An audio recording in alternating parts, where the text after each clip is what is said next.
One of the most common fears that we hear from our clients in their 30s and 40s is the fear of falling behind financially. So I'm going to share a few tips on how we address this fear. Number one is action always beats inaction. So creating that list of priorities and then putting together an action plan is the best place to start. Number two is prioritization. So we typically start with paying down any high interest rate debt, making sure you have an adequate emergency fund, and then making sure you're contributing to your employer-sponsored plan, at least up to the percent that your employer matches.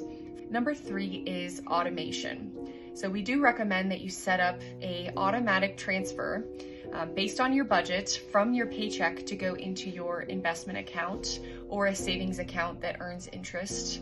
And number four is that it's never too late to start. So if you feel like you're falling behind and you're waiting until you have enough money to invest for retirement, you're better off starting now.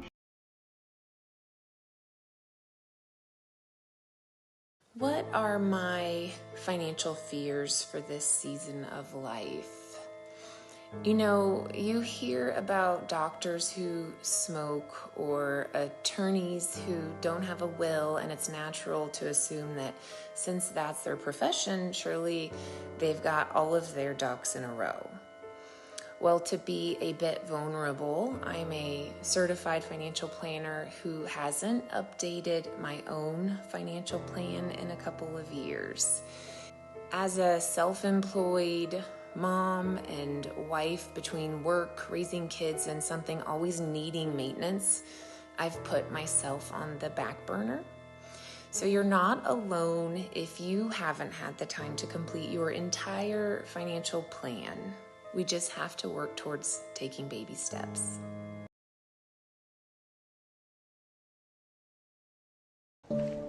This October, we are sharing our financial fears at TimeWise.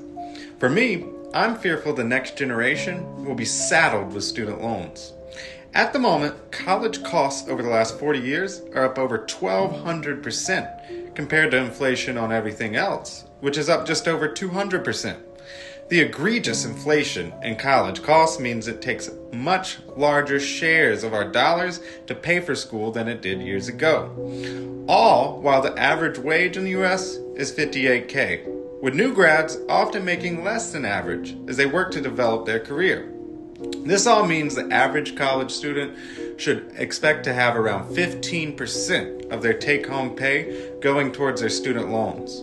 With average rents near $2K per month, money could get tight quickly.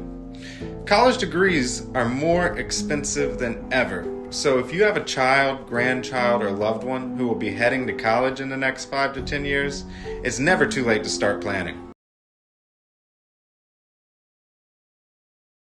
When you lose a spouse, either through divorce or through a death, it's really a huge shock to your system in every single way.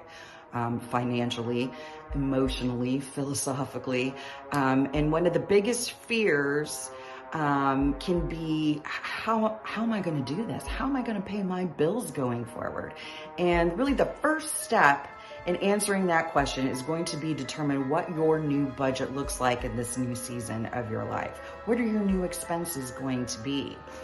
You know, there's some core expenses like food and housing don't necessarily change all that much from year to year, but things like vacations or maybe house upgrades, those things are a little bit more in your control.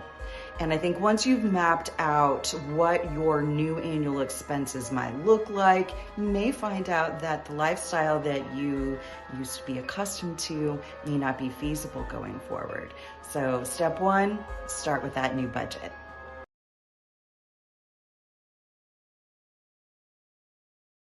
With we as a population living longer due to living healthier lives and enhanced medical treatments, comes an increased fear of outliving our money. This is a common thought that weighs on our minds, myself included.